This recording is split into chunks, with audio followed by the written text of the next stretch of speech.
Hello everyone and welcome back to Animation Pilgrimage, where we watch every single theatrically released animated film in chronological order. I'm Shawn. I'm Tennille. And today we are talking about the 1967 animated movie Asterix the Gaul. I almost forgot it. Just forgot the name while you were saying it. What can I say? I honestly thought this movie was kind of forgettable. Yeah, come the end of the decade, I wonder if we'll be going, oh yeah, we watched that movie. I woke up this morning, I was like, I know we're recording Animation Pilgrimage this morning, but I cannot remember what movie it is about. And we just watched the movie like a couple of days ago. Yeah. So that happened. That's encouraging. It's like, For those of you who don't know, Asterix the Gaul, this film is based on a comic book, Sunday morning comic, question mark. I'm not actually... Newspaper comic, episodic comic. I don't know how that worked in the 60s. Yeah, I don't understand comics very well. I'll be frank there. Like, I know, like, there's newspaper comics, which I don't know how those are still around today. I don't know how newspapers are still around today. Exactly. And then there's, like, your comic book. And this one kind of straddles, from what I can tell, because I tried to do a little bit of research, because I have really no prior knowledge of this franchise other than kind of recognizing the characters. Yeah, like, I might have seen the main character on, like, a book once. I know I've seen him in newspapers. I don't even know if I've seen that. No. Okay. Well, I tried to do a little bit of research, and it kind of seems like this one straddles the line between actual serialized comic and newspaper comic. Okay. So kind of like Calvin and Hobbes, I guess.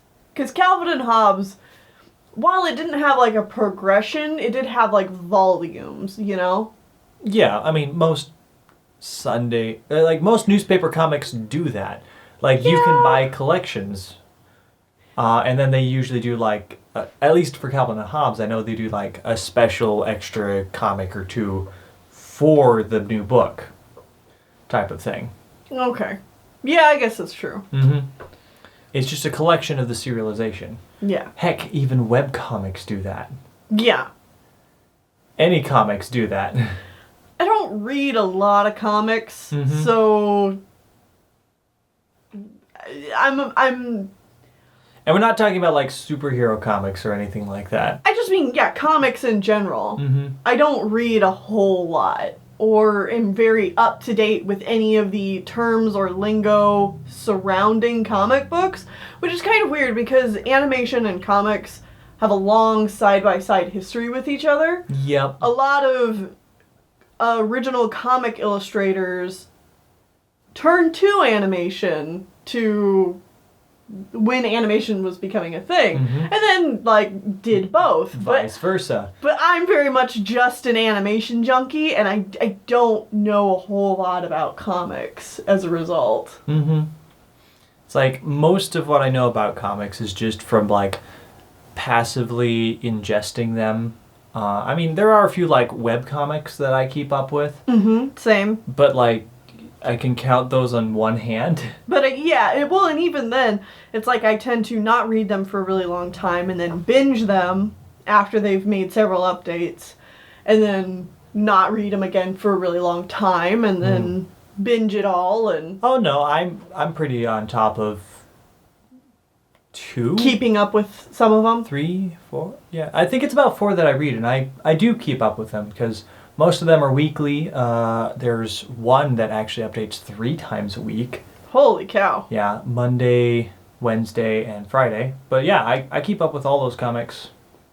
I mean, it's a nice thing to do that takes like 5 seconds on those specific days.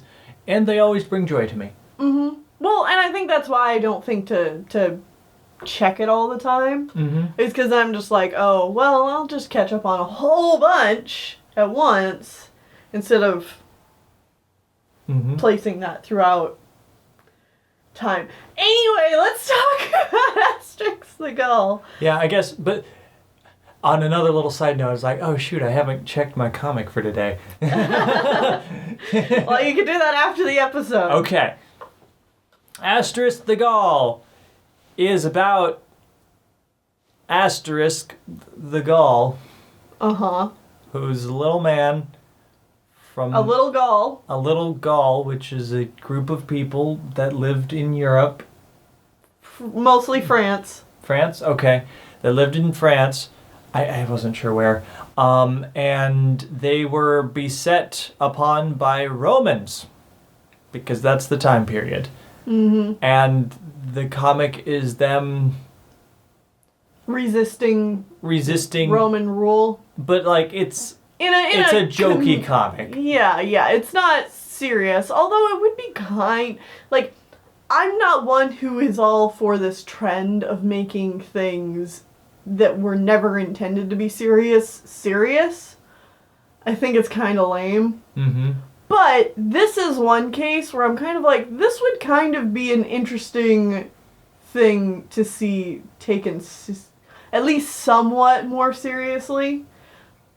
Like, I'd like to see a more historically accurate depiction of the Gauls, who I think we actually don't really know a whole lot about, because I think the Romans did kind of actually destroy them all? Destroy their civilization. That's very possible, and the ones that survived were just integrated into Roman culture. Would be my guess. I could be 100% wrong here.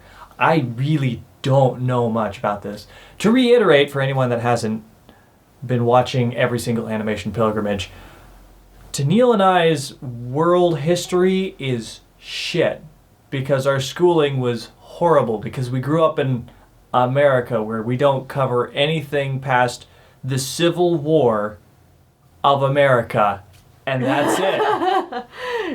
But boy howdy, if you want to know about most of our the Revolutionary War, I could probably spin you 17 tales, but actually I forgot most of it because I didn't care. Well, and who knows how many of those are actually historically accurate, because our textbooks aren't the greatest in that regard either. Let's talk about the Aztecs, the Mayans, and the Incas all at the same time.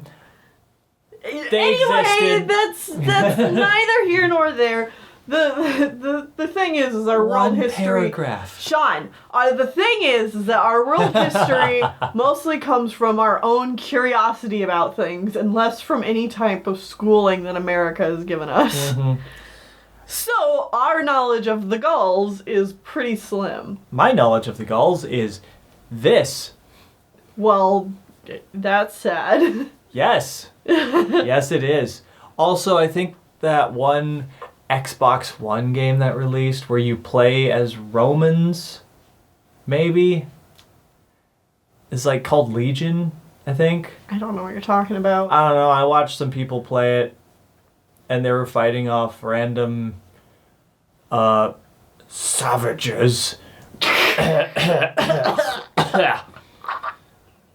Which might have been the Gaul. I don't know. They could have been people from England. I don't know. I just don't. Oh, you know what else I know the Gauls from? What? Age of Empires. Okay. I'm pretty sure if you play Joan of Arc's campaign, they are the Gauls. Oh. Cause that's France. Wait, is Joan of Arc French? Oh, gosh. Yes, Joan of Arc is French! I don't know these things! What do you think? What war was she fighting in? I have no idea. The 100-Year War between the Britons and the French. Okay. Which lasted for more than 100 years. All right. Oh, God, that would have been miserable. Yeah. Do you know how Joan of Arc... All I know about Joan of Arc is that she may or may not have actually been a man. She was also kidnapped by the British and then burned alive for being a quote-unquote witch.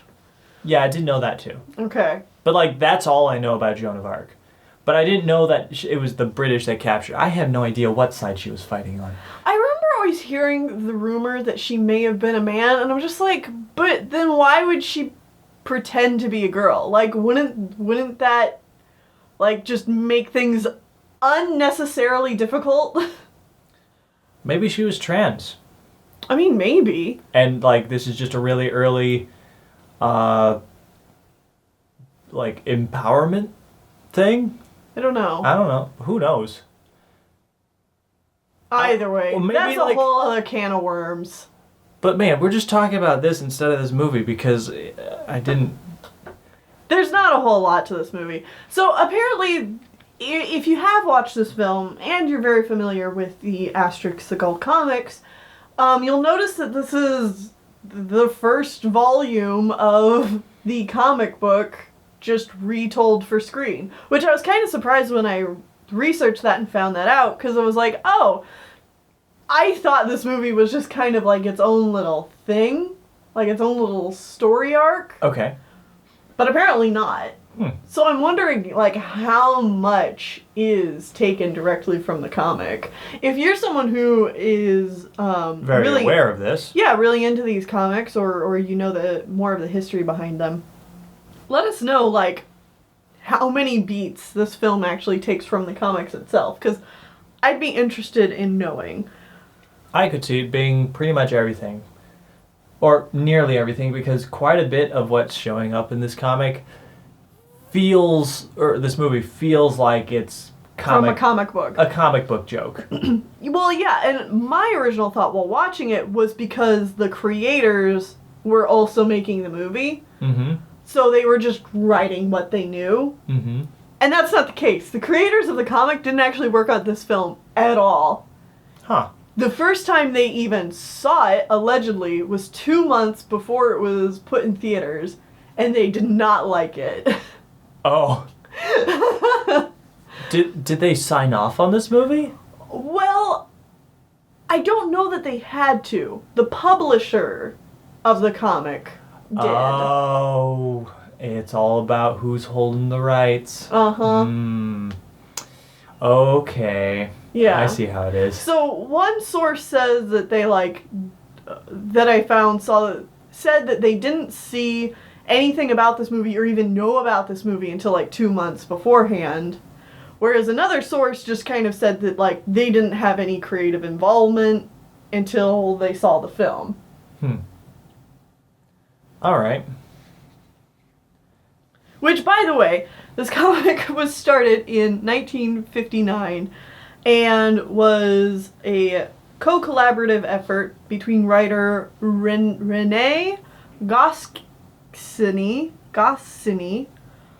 and illustrator Albert Uderzo. Apologies for those pronunciations. We don't know French or other... Are those French names? French/Polish names, I'm pretty sure. Okay. Especially, René. Any name that is R-E-N-E can go jump off a cliff, because it's said like 20 different ways. Really? In each country has like their own way of saying it. I would have said Renee. Well, that's the American way of saying it, is René. I guess that, yeah. You can also say it rain, or forget the R exists and it's just Yane. No. Okay. French! Okay, that's one random... This is another random tirade in this episode of Random Tirades. They're not tirades, but this one's a tirade. Screw languages with their written form, throwing random letters in there for no apparent reason. This includes us, America. Yeah, because we steal from everybody and our language is garbage. Yeah. But like, phonetic. Write phonetically. Please. I really like Japan for this reason. Uh-huh. And probably China for the same reason, though. Damn They it. don't use a lot more, like, they pretty much use purely kanji. But, like, Japan is like, no, when you see this specific symbol, it only makes this sound every time. Isn't there a couple exceptions to that rule, though?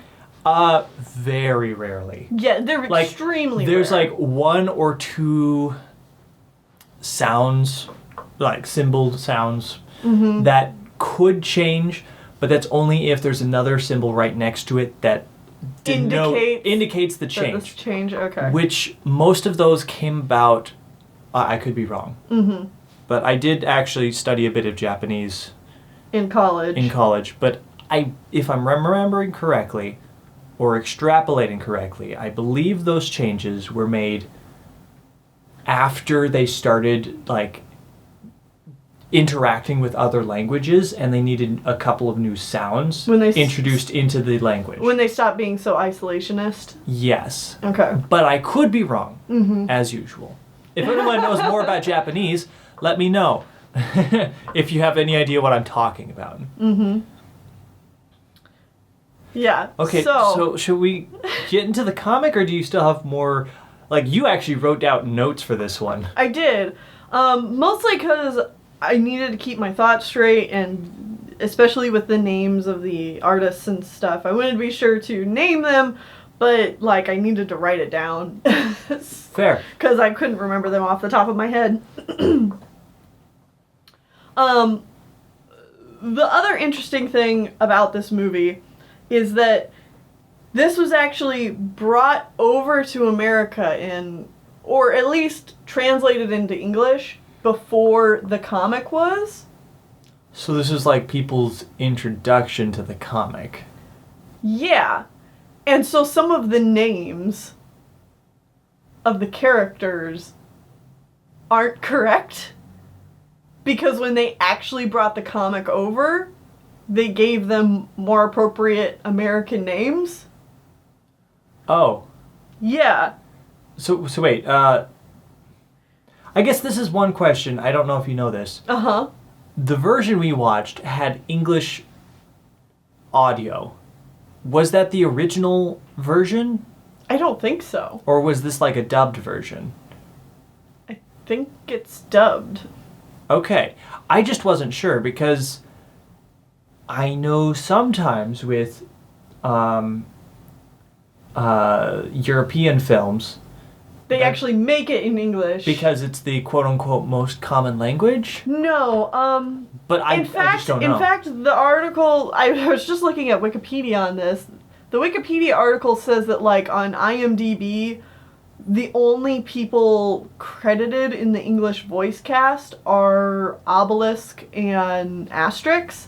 And so it's kind of like a mystery who did the voices of everyone else? Huh. But it also made a note of saying, but it sounds like the same voice cast also did another film that was Asterix the Gaul, because it sounds like all those same characters came back. But in those credits, Obelisk and Asterix are still the only one credited, so... Ugh. Well, that's just frustrating. Yeah. So yeah, you wanna... So what are the... So the names in this movie, were those the English names given to the characters? The names in this movie are those the correct names or the incorrect names? No, they're incorrect. Oh. Because then the comic came over and gave them their correct names. Okay. So, like, the main bad guy here, Phonus Balonus. I mean, okay. Is not his name. In the comic, his name is Christmas Bonus. Wow. That's something we haven't even talked about the movie yet, but like everyone has a pun name. Mm-hmm. Everyone. All of the Gauls have names that end with X's. So we got asterisks, obelisk, Bagaroxes. I can't remember what the chief's name was. Tunabrix. Tunabrix, which is not his actual name. Oh, come on. His actual name is Vital Statistics. And then all of the Romans all have names that end in us, pretty much. Because puns. Uh-huh. So that's why it's Phonus Balonus, that was actually Christmas bonus. Bonus, yeah. You wanna... Okay, so in the movie, the bard of the Gauls is named Stop the Musics. Okay, yeah, because he's bad at music and that's his joke. Whereas in the actual comics, his name is Cacophonix. That's better. It is a much better name. That is definitely a better name. I actually really like that name. And then we have the best name here. So you know how the druid's name was Panoramix? Yeah, which is like a TV term, isn't it? Or like a... Well, this is actually his French name. Okay. They actually just used his French name, Panoramix. Okay. But in the English version, you want to know what the druid's name is? What did they change it to? Druid Get a Fix. Get a fix? Get a fix. Get a fix. Get a fix of this potion! Get a fix of this potion, y'all! Again, we haven't talked about the movie yet. No, we haven't. But that is a good new name for him. Yes, it is. Alright, should we actually go over the plot now? Yeah. It's pretty straightforward. It's pretty straightforward. Essentially, the Gauls have been, or at least this particular town civilization of the Gauls has evaded being overrun by the Romans. And this is the town that Asterix and Obelisk and all the Gauls lives in. And the reason they've survived this long is because their druid, who, for the sake of this film, we'll call him Panoramix. Because that's what the movie calls him. That's what the movie calls him. The druid Panoramix is making them a potion of strength. Essentially. Yeah. And it makes them all, like, superhero strong. Mm-hmm. Which is also, like, the explanation as to why the Gauls could carry, like, huge boulders and stuff like that. Oh, yeah. But the Romans are trying to find the secret to this potion so that they can get it. And so they send one of their, like, lowly centurion soldiers as a spy into the Gauls' camp. Jeez, what was his name? I wrote it down. His name was Caligula Minus. Okay, yeah, Caligula. Yeah.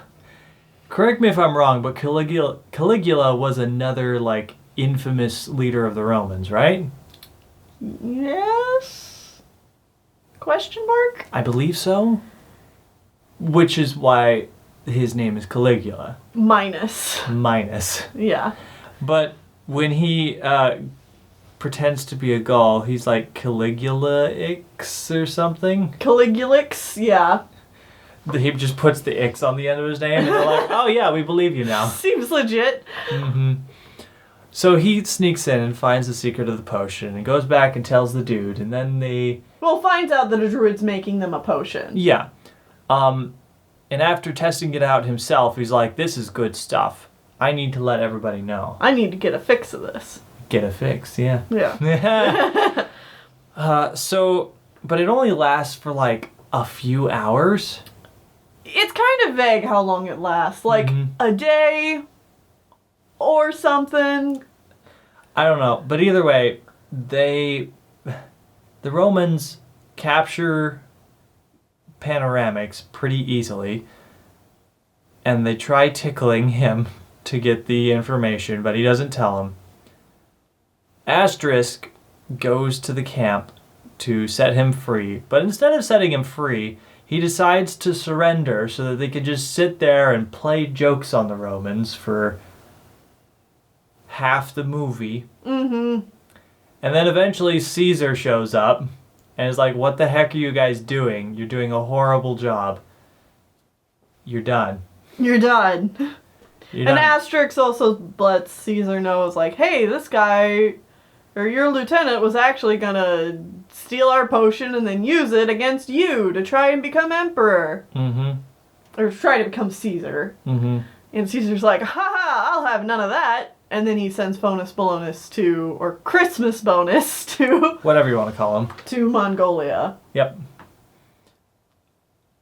Yeah, and I mean, that's pretty much the plot.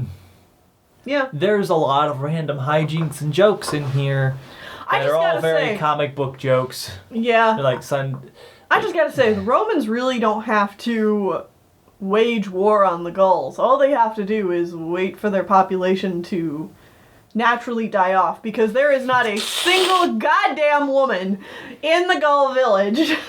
Not one. Not one. There's not a single female character in this entire movie. Nope. Not even one. And it's like, it makes sense on the Roman side, at least a bit, because it's like, it's just a Roman encampment, it's just military. Yeah, it's just a Roman legion. But the village? Is a village. And yet it's all mustachioed men. Yeah. Not a single woman to be seen anywhere at all. Period. Full stop. A single woman or child. Oh yeah, no children either. Yeah. It's like, these guys are just gonna die. Yeah, you just gotta wait. Mm-hmm. It's like, yeah, you might have to wait like 100 years, but what's 100 years to Rome? Also, if this movie was even vaguely realistic, they would have captured the druid, because after this point they knew that the druid was the only one that knew how to make the potion. Mm-hmm. And then they just kill the druid. Yeah. And then they win. Mm-hmm. Or, alternatively, the Gauls could have been like, oh, you mean if we give you the potion, you'll leave and go try to attack Rome? Go back to Rome to try and start a civil war? Okay. Here's the potion. Now leave. Go.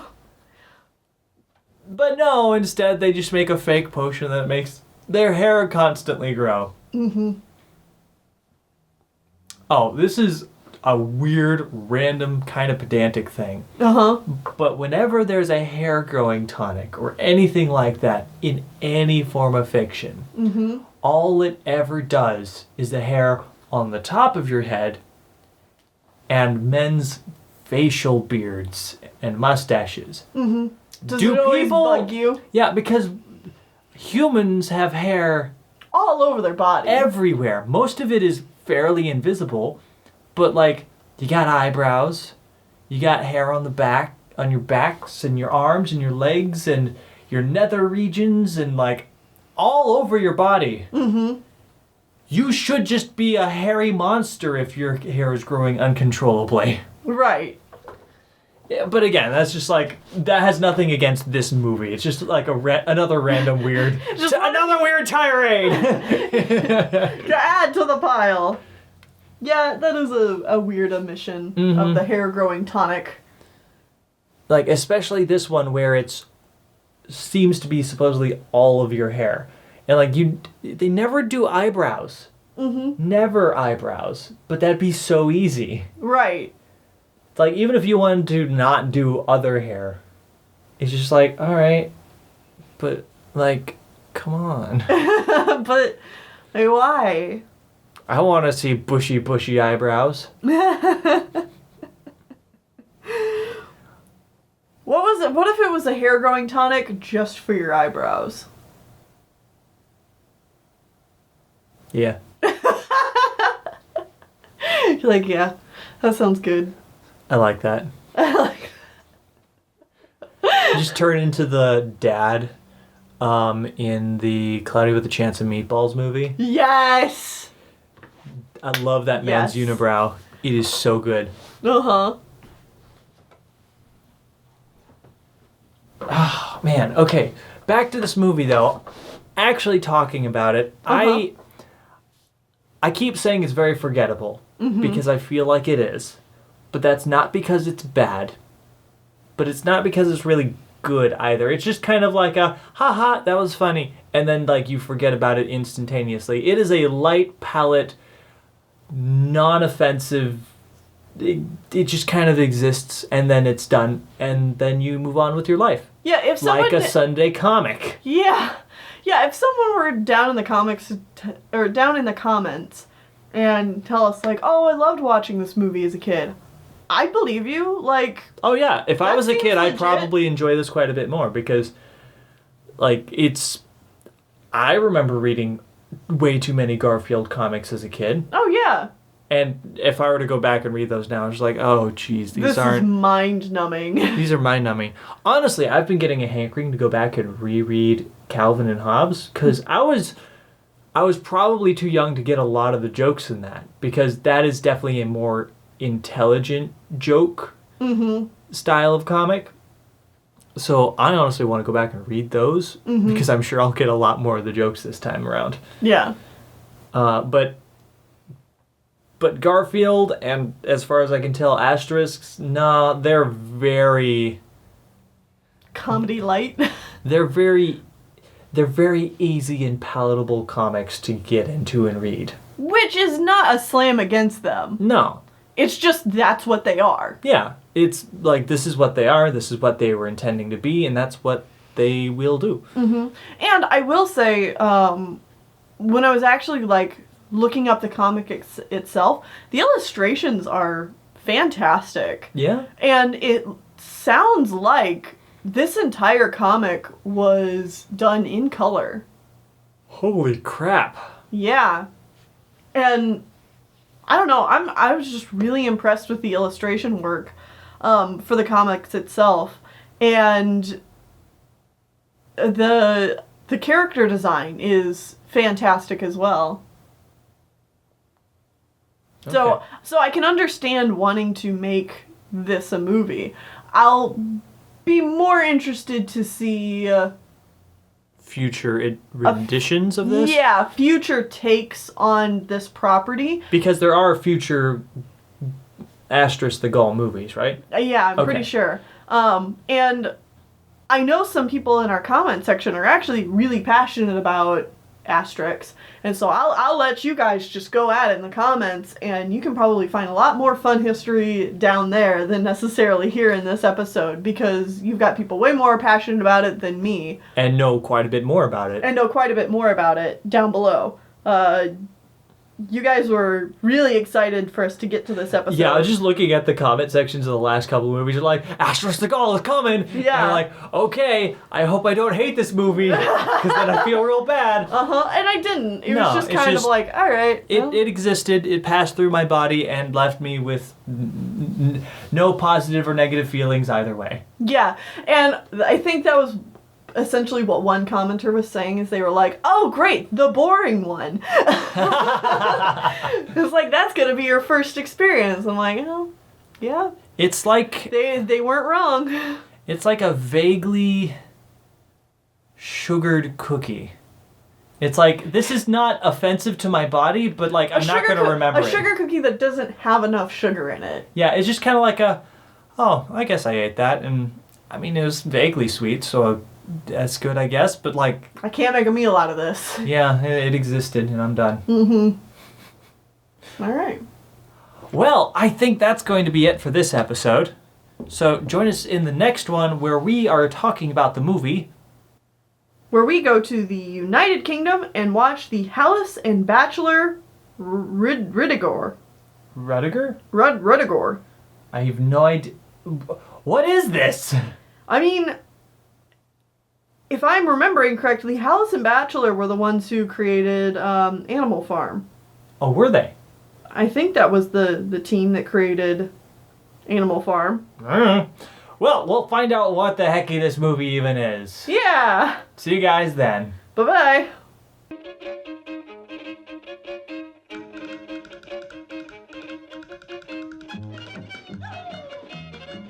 Step to the right.